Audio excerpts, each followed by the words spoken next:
How much easier is your defense to play after you've done it for a year or two? Pretty simple. The concepts stay the same.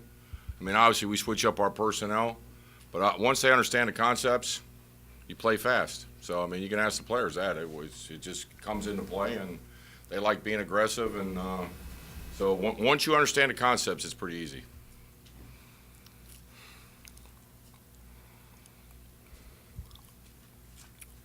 Hey, John, Tom O'Brien said last year about this time that kind of what you just said, that it was going to be a matter of being able to translate your knowledge into those guys. And Anthony Harris said down at the kickoff that everybody was a little kind of tiptoeing and maybe a step slow, just trying to feel their way through things. Did you notice that? And did it take longer, you think, for them to grab those concepts than you had hoped? I can't answer that in that aspect. I just know that I've been a lot of places, and obviously, if everybody has a different style of defense, and once you pick up exactly what you want to get done, and they understand from fundamentals on what you try to get done, then you got to crawl before you walk and walk before you run. And I think once they got to it, and a smart guy like him, he figured it out a lot faster than everybody else did. So I mean, there were some veteran players last year, Jake Snyder, Urban. Those guys were a little bit ahead of the game. So these younger guys, they were feeling their way through. So now that they got a year underneath them, our guys, the guys that come out there and practice every day, they know exactly what we want. John, because of the popularity of the spread offenses, how much more nickel do you play today than maybe 10 years ago, 15 years ago? I mean, obviously, the no more of the two-back set, Jeff. You know that. I mean, now if they give you two tight ends, what we call 12 personnel, the pros call Detroit. Then you're gonna have to load up the box. But your sub package is the key to success, because 80% of the game is sub package. Coach, do you anticipate, with the emergence of Max Bales and the growth and experience that Eli Harold has had, that there'll be a lot more pressure that they can place on the quarterback on passing plays, and will that translate to more INTs? Well, you hope so. I mean, Max Vallis, obviously, we didn't get a chance to use him early in the season. I just took him, made a Sam background, and went into the Pittsburgh game and made some things happen, and now he's matured. I mean, obviously, Eli's got another year under his belt. I mean, those outside two guys coming off the edges, that's like everything else. You better have two edge rushers, and you better have some corners that can cover people. You're in for a long afternoon.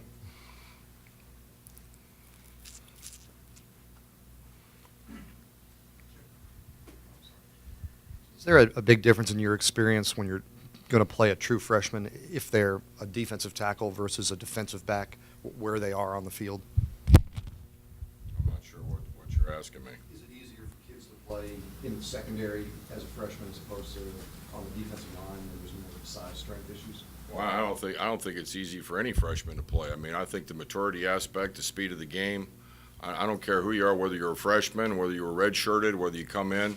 I personally, and in my experience, and I've been around some great ones, until they have some games under their belt, they don't know the speed of the game. So, I mean, that part comes into play first and foremost. The mental aspect comes into play. The physical aspect comes into play.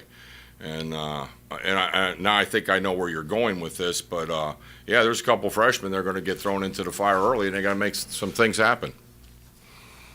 John, over here to your left. How do you think a 2-10 season changed the approach of this program, the approach of this offseason? Do you see it on a daily basis, just the sour taste that has left? Well, I think, you're asking me a question that really the head coach has to answer. But me personally, I don't like to lose.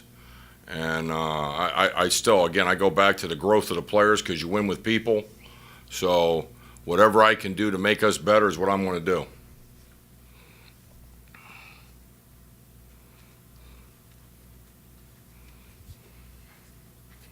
Unrelated follow-up. You were talking about Vallis. How important is his role in this defense? Do you envision him maybe being in pass coverage as well at that spot, or how do you envision? Do you see him being kind of an all-around player, or more of just a rushing threat like he was last year? Well, in the numerous packages that we play, Max plays a lot of positions, so, and he can do it. So basically, he'll be doing a lot of things. But the key, though, is that, you know, in passing situations, whatever, we got two guys that we feel can get after the quarterback, and that's what we want to do with them. What's Henry's role, just in terms of getting everybody else kind of in position? I mean, the basic concept of what we do defensively, the Mike linebacker or our call linebacker, doesn't always have to be the Mike, but the majority of my career it's been the Mike linebacker. And one of the safeties is the guys that control the defense. So there's so many automatics that come into play versus when they're going to attack, unusual formations, so on and so forth. So they got to think like I think.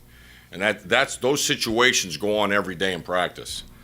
And the maturity aspect of Henry, the growth that he had after about 5 games, then he started figuring out, oh yeah, it's this. This is what we got to do. Anthony was a little bit ahead of that, but both those guys now together, they can see the formation, understand quick substitution, so on and so forth. Okay, they're in that. This is what we're going to do.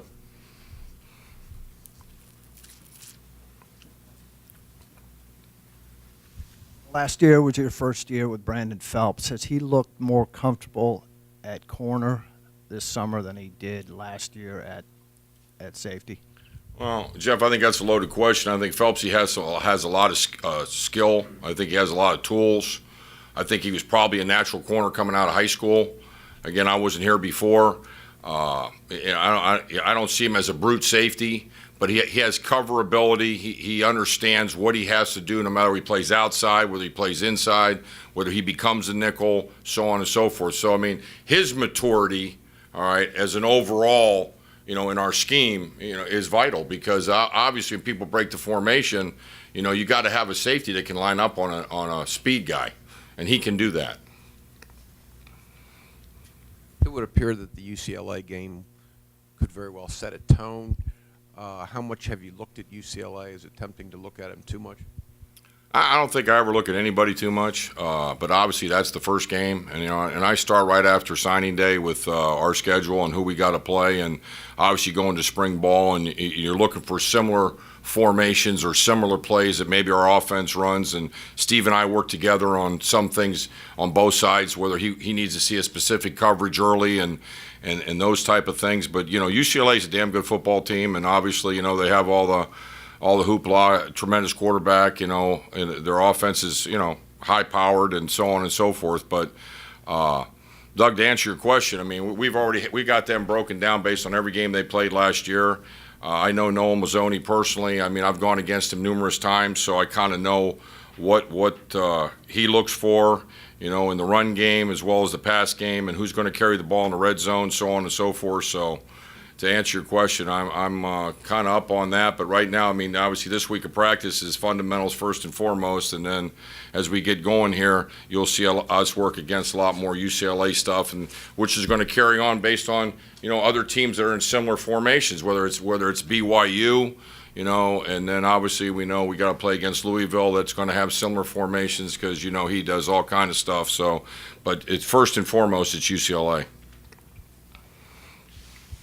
Well, off topic from schemes and stuff like that. What's it like just to have your son around this year as a GA? It's pretty cool. I mean, obviously, you know, he was with me up until he went to college, and you know, I only got to see him play one time in college, and you know, because he played football, he played the same time I was coaching, so it's pretty cool to have him around. And then obviously, you know, I enjoy being around all my kids, so it's pretty cool though, and he knows me probably better than anybody outside of Archer, so. That aspect, so no matter what I say, he just kind of looks at me and whatever. Speaking of Archer, you guys have a little history together. What's it been like having him around, and how can that help change things a little bit? Well, I think, again, I mean, I'm going to speak for Arch first and foremost, and I'll talk about Jappy, but, you know, Mike and I go way back to when I first went in the Southeast Conference. I was the secondary coach at Vanderbilt, and he was the defensive coordinator at LSU, and we played in a golf outing, and that's where we first met. And as years went on, he was the head coach at LSU, and I was at a school, and I said, I need some film, and, you know, we've been buddies, so on and so forth, and I got a chance to coach with him. And, you know, we've been in touch for over 30 years, but there is no substitution for experience. I mean, first and foremost, there is no substitution with guys that have been in the big spectrum of BCS bowl games, so on and so forth. And then as a person, Arch and I are very similar with our likes and dislikes, and we were both kind of brought up in similar systems with Coach Arnsbarger and places that I've been and so on and so forth. So our philosophies are very similar in that aspect. And so if we want to adjust something, bang, bang, bang, it's pretty easy to do that. And then on top of that, with Jappy Oliver, I've known Jappy for years. It goes back to when he was at Vanderbilt. But Jappy and I coached together at Notre Dame, so he understands our system and what we do.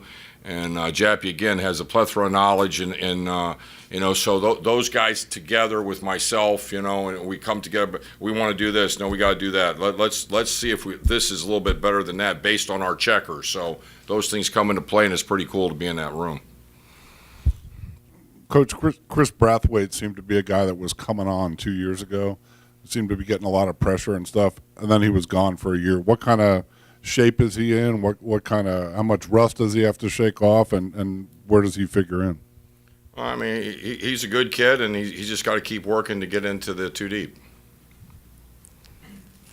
John, over here to your left, what have been your initial impressions of Quinn Blanding specifically, and then how much of a leg up does he have playing alongside Anthony and then having Archer as his position coach? Well, I think first and foremost, you talk about an outstanding football player that comes in. He's a true freshman, so I mean, you got the deer in the headlights to begin with, and then to learn the speed of the game. And physically, he's a lot more advanced than a lot of kids at that age.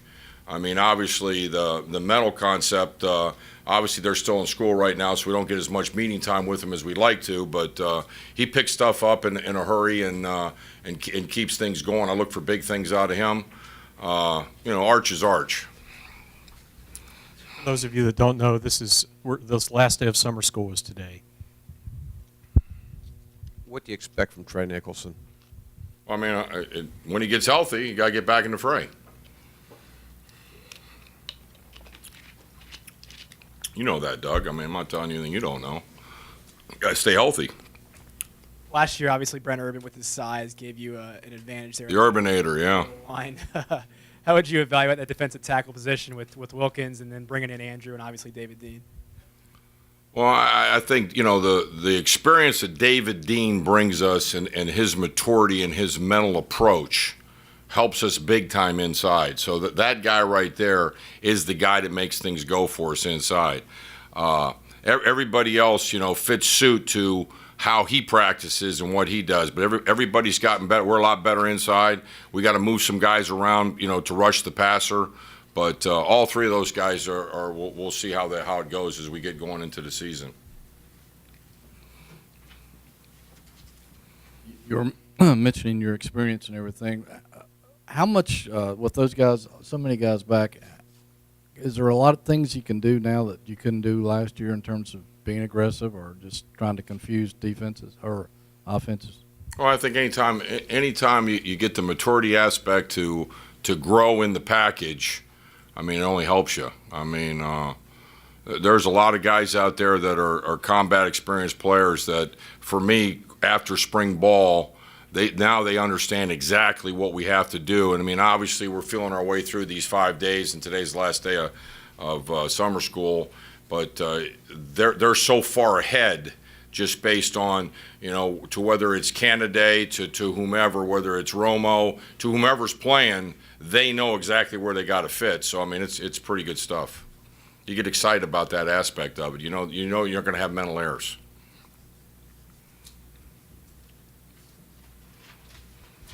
What's your plan for Mike Moore? How much outside, how much inside do you see him playing? Well, Mike Moore, I'll tell you what, Mike Moore has come leaps and bounds since when I first came here. I mean, he had one of the best springs of anybody. So there's where you start to whatever. And again, only being around him from spring of a year ago.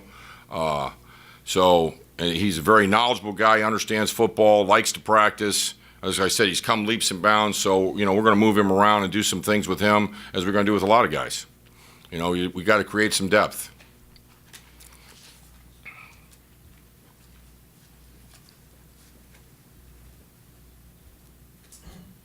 with this team breaking in a new quarterback, breaking in some new weapons on offense, do you with the experience you bring back on defense, do you feel like there's a responsibility for this unit to sort of be the bell cow of this team, at least early on, as the offense sort of gets its bearings? Do you talk to the guys about that, about, being one of the best, on paper it looks like a defense that's capable of being one of the best in the ACC. Do you talk to them about that?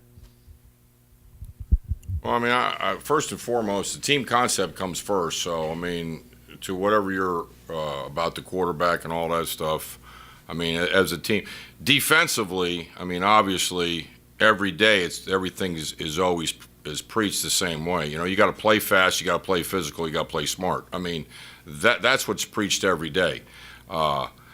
Statistics or predictions and all that stuff. Bottom line is production. So, I mean, our guys know they got to produce every day in practice, and that's what we live by because we're graded every day.